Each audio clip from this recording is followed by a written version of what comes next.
Hey guys, what's up? Hitmarthra here, and welcome back to Let's Play The Legend of Zelda: The Wind Waker.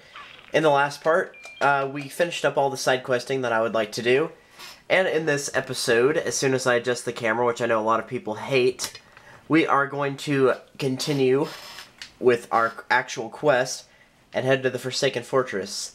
Now this time, since we have a sword, if you walk into the light, nothing's going to happen. You won't get caught or anything like that, so feel free to do that. You will, however, notice the door's locked, and this guy shows up. This is Phantom Ganon. Somewhat similar to Ocarina of Time, not completely. Obviously, Stage 1 is different because he does not have the horse. But other than that, the fight is almost identical. I should not have messed that up, but yeah, other than that, the fight's almost identical. He will shoot an energy ball, you reflect it with your sword, and basically you play a game of ping pong here. Now, the trick for this is on the first ones, you can pretty much time it by yourself. You know, it's just like, now, now. But once they get faster, you're going to want to swing a little bit early, unlike what I'm doing here. Because I'm swinging early, just not early enough.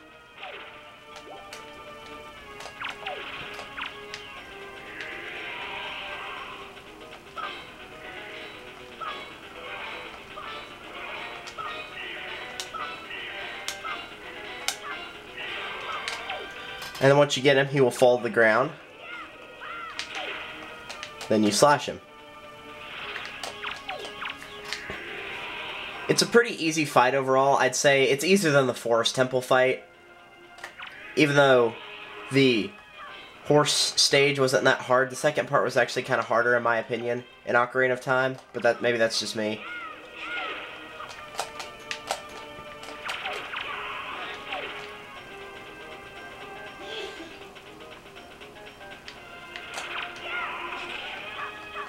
Sometimes he will also come up like that and try to attack you, but if you can beat him to the attack, then you can slash at him again. If you do the ping pong thing continuously, it's probably going to take 3 or 4 rounds, but probably no more than 4. Only 4 if you mess up. So after you beat him, the door opens, and you get another item. Well, yeah, that door opens too, but you can't even reach that door, so it didn't matter. Now, I wouldn't say this is the best item in the game. I would definitely say, however, this is one of the better ones.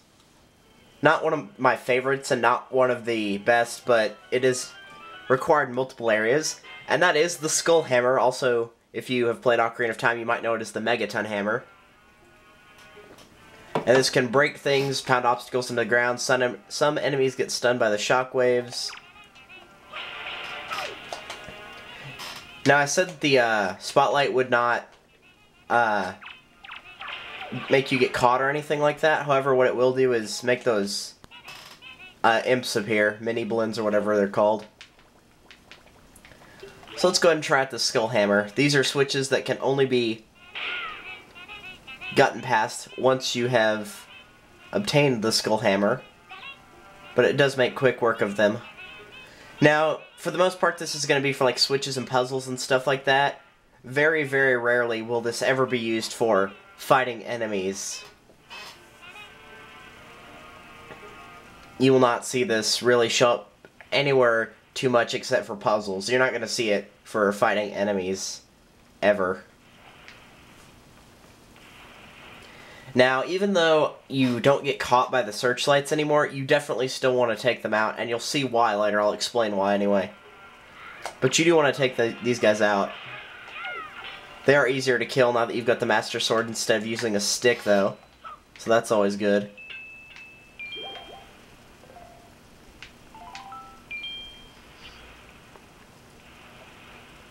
Now, I think really the only one you need to take out is that one over there, whichever one is pointed at the fortress. But taking all 3 out would not be a bad idea either.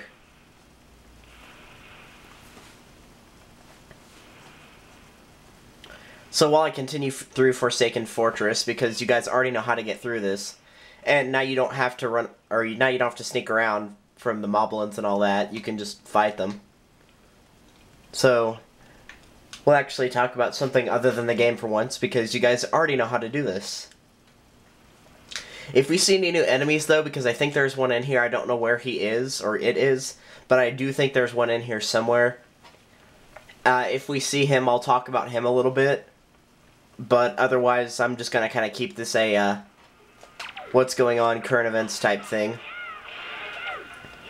So the first thing I wanted to kind of just discuss, and this doesn't have anything to do with Wind Waker, none of these will, I know, but, you know, if you're watching my channel a lot, then this does have something to do with you, I suppose.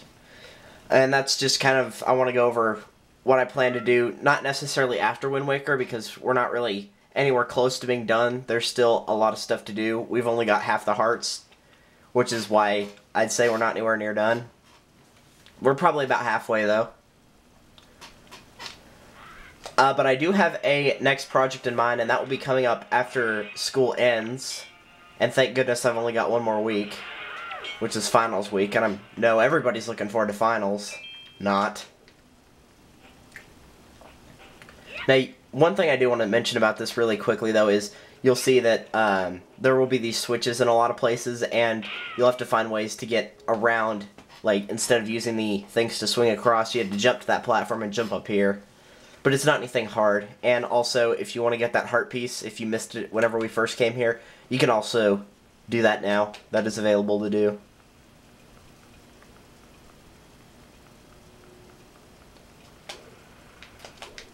Alright, is this searchlight already up? Well, I don't know, because Link won't get up the ladder. Thank you. Jeez, that is like my worst thing for this game. I cannot get up that ladder. Okay, this one's not out. But yeah, I do have a... How did I get hit by that? I do have a project planned out. I do know what it will be. It will be a multiplayer thing, so... I guess that... You can start guessing or whatever for that. Obviously, I'm not going to reveal it until it actually starts. And I'm more than willing to bet that Wind Waker will still be going by the time it shows up, because it's... Like, it's going to be in about a week or so. Maybe a little bit more or less.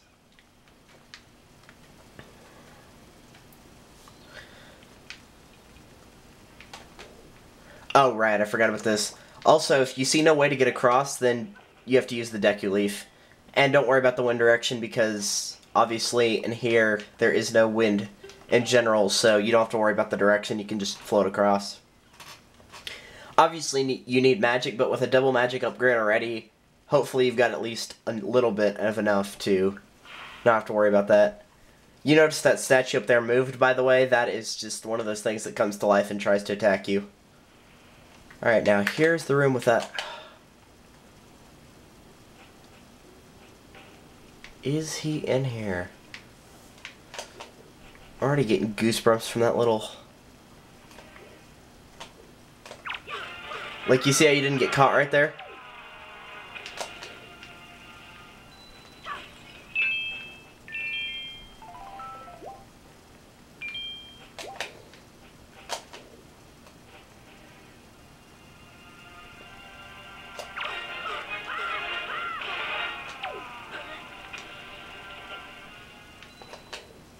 Well, I don't see him anywhere, but...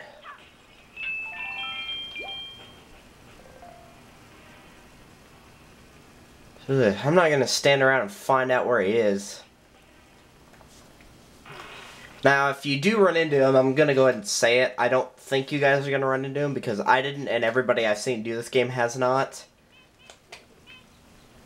But if you ever run into a room and you see, like, this little... Get out of here. And you see this little, go away. If you see, like, a little black hole on the floor, that's basically what it looks like, is a black hole. I mean, obviously no one knows what a black hole looks like, but that's an actual... It's just a dark spot on the ground, and it looks like darkness is being sucked into it. Stay away from that thing at all costs. And you'll see the enemy later. I know of 3 places where it is later on in the game. It's very irritating, very annoying, and it's also probably one of the spookier enemies in this game. Now, if by chance you do get up close to it, basically it's going to have a giant hand that will come out of the black hole. It will grab you, and it will throw you back into the jail cell. Don't do a sideways one, just do a forward one. Thank you. So if you couldn't already guess, that would be a returning enemy from Ocarina and Majora's Masks. Majora's Mask, not Masks. The Floor Master. And it's very irritating. If you happen to see it, what you need to do is run by the black hole as fast as you can, and to make it really easy, make sure you've got a bomb above your head just like this, and then he will not attack you. If you try throwing stuff at him, he will grab it and throw it back at you. He can't actually damage you, but it can be very irritating if he does manage to get you, because then you've got to redo a lot of stuff. So anyway, this is the part... Yeah, don't you even think about it. This is the part that can be kind of annoying if the searchlights are still on, because while you don't get caught, they'll start shooting cannons at you. Yeah, I don't know how in the world that happens, but they shoot cannons at you, and long story short, if they hit you, you're gonna fall down. Oh gee, I wonder what I'm supposed to do here.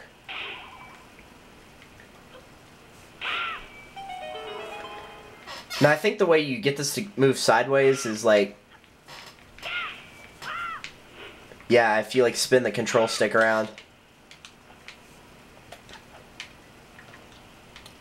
Go through the door. Thank you. But there's nothing else to gain for Forsaken Fortress. Unless you didn't get it the first time. I don't think anyway, and if there is, I will come back here and get it.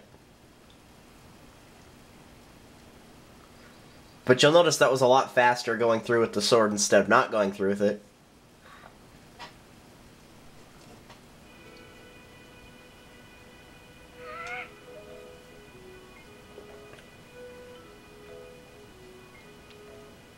Just open the door.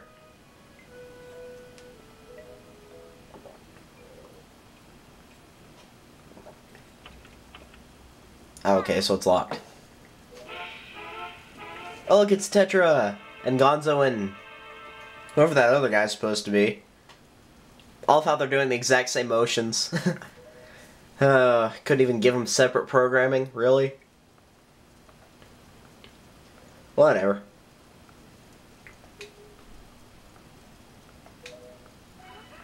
So yeah, that's why the bird didn't show up.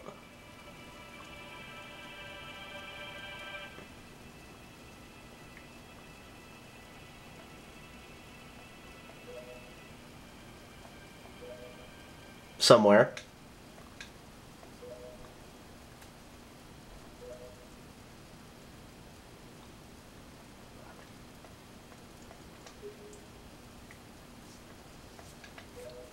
So they're going to take those two other girls that were in there for the reward. So happy.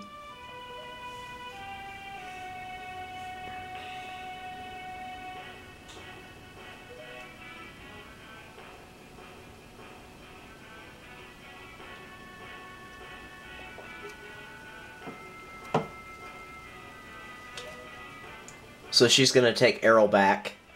And yes, Errol does make it back safely. She doesn't get, like, captured halfway through or anything.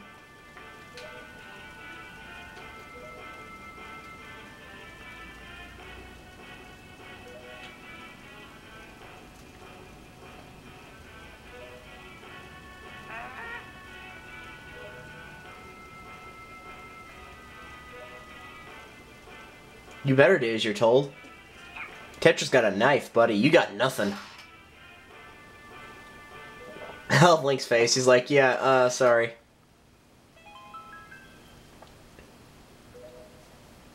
We'll be back. What? You don't have to come back. We get the King of Red Lions to take us back home. You crazy. Alright, so yeah, we're actually going to take on that blasted bird. Let's see if I remember how to do it.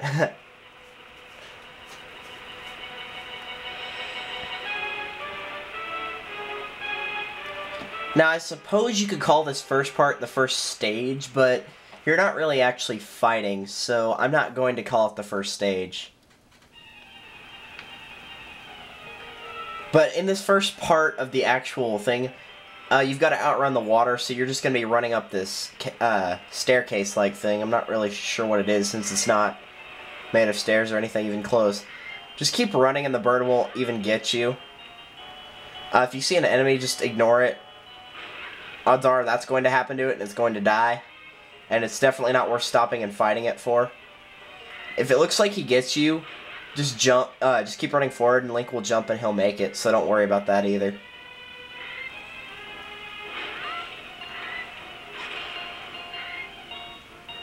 I do find it kind of comical how the bird kills its own friends, though.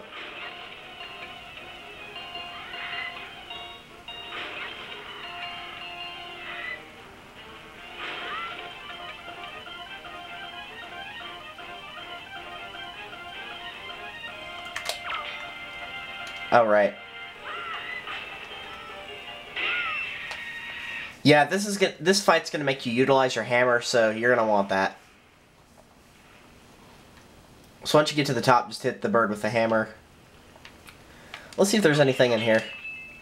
Just rupees. I'm willing to bet these are probably hearts if your heart's not full. I'm mostly gonna get out the bow and arrow. I don't think I need the bow and arrow, but if there's a chance that I need another item, the bow and arrow is more likely than a lot of other things could be.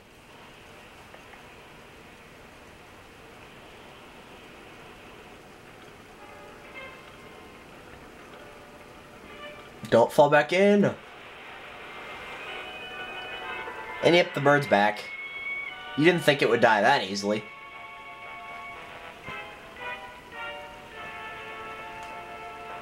Besides, we want this thing to die a slow, painful death after what it did to us.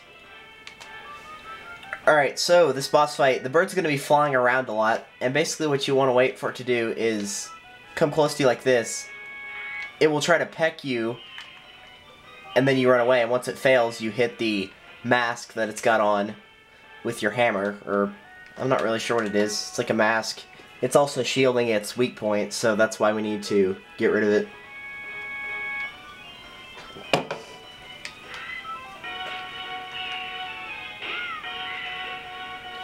Now, you're only going to get in one hit at a time. You're not going to be able to string this together for multiple combos. Sorry. Let's see if the bird's going to show off any attacks here. Yep, there's one of them. It will swing at you with the talons. They will also try to blow you into the spikes on the corner sometimes. I believe that's the only attacks it has in this phase. It's actually not really that much of a threat. Like, that scratching attack only did half a heart of damage. So it's not really that bad.